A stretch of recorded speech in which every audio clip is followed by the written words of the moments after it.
నమస్తే. ఇన్నాళ్ళు నన్ను సపోర్ట్ చేస్తూ, ఎంకరేజ్ చేస్తూ మీ ప్రేమని నాకు అందిస్తున్న ప్రతి ఒక్కరికి కృతజ్ఞతలు.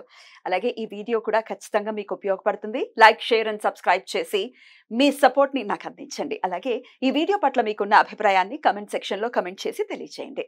ఇప్పుడు వీడియోని చూద్దాం. నమస్తే. Welcome to our channel. నేను పద్మిని. ప్రస్తుతంతో పాటు ప్రముఖ ఆధ్యాత్మికవేత్త, వాస్తు జ్యోతిష పండితులు, న్యూమరాలజిస్ట్ శేషగిరిరావు గారు ఉన్నారు. మాట్లాడదాం. నమస్కారం అండి. బాగున్నారండి? రాసుల వారిగా ఏ రాశి వాళ్ళు వాళ్ళ ఇళ్లలో ఏ దిక్కున జాగ్రత్తగా ఉండాలి అనేది, ఎంత నీట్గా ఆ దిక్కుని ఉంచుకోవాలి, లేకపోతే ఈ దిక్కు జోలికి వెళ్ళొద్దు అనేది కూడా చాలా బ్యూటిఫుల్ గా ఎక్స్ప్లెయిన్ చేస్తూ ఉన్నారు. కాబట్టి మకర రాశి వారు మరి మీరు ఏ దిక్కుని చాలా జాగ్రత్తగా డీల్ చేయాల్సి ఉంటుందండి? అవును. ఇదేందుకంటే మనం ప్రతి రాశి గురించి కూడా ఆ రాశి తీసుకోవాల్సిన జాగ్రత్తలను మరి మనం చెప్పడానికి ప్రయత్నిస్తున్నాం. సరే, ఆచరించే వాళ్ళు ఎంతో కొంత దాంట్లో ఉండే పేచింగ్ ఏంటనేది కొంతవరకు అర్థం చేసుకుంటారు. సో ఈలో మనం చూసినప్పుడు ఏంటంటే, ఇక్కడ మకర రాశి వారికి వచ్చేప్పటికి ఏంటంటే, వీళ్ళకి చాలా జాగ్రత్తగా ఉండవలసింది ఉత్తరము, పడమర. సో సరే, ఉత్తరంలో మనం ఎలాంటి ఎక్కువగా బరువులు అనేది పెట్టమనుకోండి, కానీ పడమర కూడా వీళ్ళు సాధ్యమైనంత వరకు కూడా బరువులు జోలికి ఎక్కువ వెళ్ళకూడదు. వీళ్ళు ఇదే పడమరను వాడుకోవాలనుకున్నప్పుడు పడమర వాయువ్యాన్ని వాడుకోవచ్చు, లేదా పడమర నైరుతిని వాడుకోవచ్చు. మళ్ళీ దక్షిణ నైరుతి పనికిరాదు.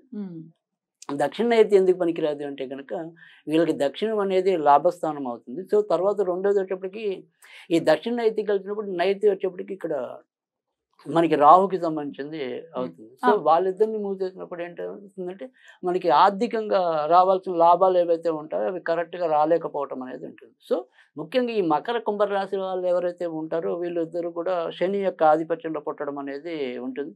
కనుక జీవితంలో కొంత అర్ధభాగం దాకా కొంత కష్టాలు వీళ్ళు ఎక్కువగా ఎదుర్కొనే జీవితంలో ముందుకు రావటం అనేది ఉంటుంది. సో చిన్న చిన్న వాటిల్లో అయినా సరే కొంత ప్రతికూలత ఎక్కువ ఏర్పడటం, ఏవో రకమైన ఇబ్బందులు ఏర్పడటం అనేది ఉంటుంది. కాబట్టి ఇక్కడ మనకేంటంటే, ఈ మకర రాశిలో 2 రకాల గుణాల వాళ్ళు ఉంటారు, కుంభరాశిలో కొంతవరకు బెటర్ ఉంటారు. అంటే ఈ మకర రాశిలో ఏ రకంగా 2 రకాల వాళ్ళు ఉంటారు అంటే కనుక, అంటే ఒకవేళ న్యాయంగా కట్టుబడి సంపాదించే వాళ్ళు దీంట్లోనే ఉంటారు, అవినీతికి ప్రోత్బలిస్తూ సంపాదించే వాళ్ళు 2 ఉంటాయి మకర రాశి. అందుకే వీళ్ళు మకర రాశి వాళ్ళని ఏమంటారు అంటే కనుక, అందితే జుట్టు అందకపోతే కాళ్ళు అని. అంటే వీళ్ళని నయాన భయాన బుజ్జగించి చెప్పి చేయించుకోవడం వీళ్ళకి చేతవుతుంది, లేదంటే ఎదురు తిరిగి 2 ముట్టైనా సాధించుకోవటం అనేది మకరం అంటే మొండి పట్టుదల కదా. సో అందుకని ఒకసారి వాళ్ళు ఏదైనా సరే, అది న్యాయమైనా లేదా నష్టమైనా లేదా ధర్మమైనా అధర్మమైనా పోరాటం మటుకు ఆగదు. ఇక మరీ అది ప్లేస్ అంటే వదిలేస్తారు తప్ప, సాధ్యమైనంత వరకు అంతిమం దాకా పోరాడడానికే చూడటం అనేది ఉంటుంది. అందుకే వీళ్ళు ఈ మకర కుంభాలు ఇద్దరికి కూడా కొద్దిగా మొండి పట్టుదల అనేది చాలా ఎక్కువ ఉండటం అనేది ఉంటుంది. అయితే ఇక్కడ ఇందాక చెప్పినట్టు ఏంటంటే, కుంభరాశులు ఒక పిసర్ కొద్దిగా పాజిటివ్ ఉండొచ్చు, వీళ్ళు ఒక్కోసారి నెగిటివ్ ఉండొచ్చు.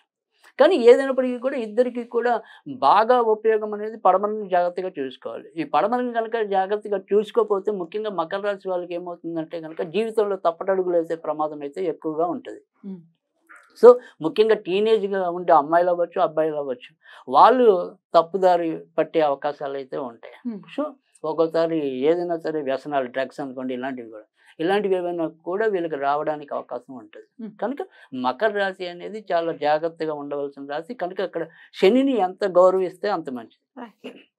సో అవకాశం ఉంటే కనుక ఈ పడమరలో వాళ్ళ ఇంట్లో ఏదైనా సరే ఒక లోహపు అలంకార వస్తువు ఏదైనా కూడా పెట్టుకోవడం అనేది మంచిది. అదే మనం ఏదైనా సరే హిందూ దేవుళ్ళుగా తీసుకుంటే కనుక ఖచ్చితంగా ఈ పడమరలో ఆంజనేయ స్వామి, ఇది పడమరలో ఆంజనేయ స్వామి ఉండాలి, తూర్పుకి ఆయన మొహం ఉండాలి.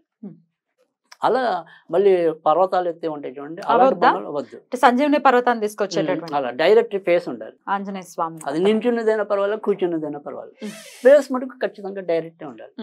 సో అది తప్పకుండా పడమరలో పెట్టుకుంటే కనుక వీళ్ళకుండే కొంతవరకు ఒడిదుడుకులు ఏవైతే ఉంటాయో దాన్ని తగ్గించుకోవడానికి అయితే అవకాశం ఉంటుంది. తర్వాత రెండోది వచ్చేప్పటికి, ఉత్తరం అనేది పూర్తిగా అదృష్టానికి సంబంధించింది. కనుక ఈ ఉత్తరాన్ని కూడా వీళ్ళు జాగ్రత్తగా చూసుకోవాలి. కానీ ఇక్కడ మనం అందరిలాగా చెప్పుకుని ఏదైతే తూర్పు, తర్వాత ఈశాన్యం, ఈ 2 వీళ్ళకి అంత మంచి దిక్కులు అయితే కాదు. సో అందుకని నేను సాధారణంగా ఎవరైతే మకర రాశి వాళ్ళు ఉంటారో చాలా మంది అందరిలాగా మీరు తూర్పు ఫేసింగ్, మనం ఎక్కువగా ఎవరైనా అంతేగా ఈస్ట్ కానీ నార్త్ కానీ మనం ఎక్కువగా ఎంచుకుంటూ ఉంటాం. కానీ అలా కాకుండా నార్త్ అయితే ఓకే ఎంచుకోవచ్చు వీళ్ళు. కానీ ఈస్ట్ జోలికి సాధ్యమైనంత వరకు కూడా వెళ్లకుండా ఉండటం అనేది చాలా అవసరం. ఎందుకంటే లేదంటే అనారోగ్యాల బారిన పడటం, తర్వాత నాన్నగారు నుంచి మనకు రావాల్సిన ఆస్తిపాస్తులు ఏవైతే ఉంటాయో అవి గొడవలు పడటం. అందుకని ఇక్కడ ఈశాన్యం కూడా ఎందుకన్నామంటే కనుక ఈ మకర రాశి వాళ్ళకి ఏమైతే ఉంటుందో ఈ సంబంధ బాంధవ్యాలు కొద్దిగా దీర్ఘకాలం సాగే అవకాశాలు తక్కువ ఉంటాయి. అంటే ఎవరితో అయినా సరే కొన్నాళ్ళే ఆ మంచి అనేది ఉంటుంది, కానీ వాళ్ళకి వీళ్ళైనా శత్రువు అవుతారు, వీరు వాళ్ళకైనా శత్రువు అవుతారు. సో ఎందుకని అవుతారు అంటే కనుక ఏదైతే మనకు 3వ ఇంటి అధిపతి గురుడు వీళ్ళకి పాపి అవుతున్నాడు. సో వీళ్ళకి ఉపయోగం కాదు గురుడు. సో ఆయన వల్ల సంబంధ బాంధవ్యాలు అనేది దెబ్బతింటం అనేది ఉంటుంది.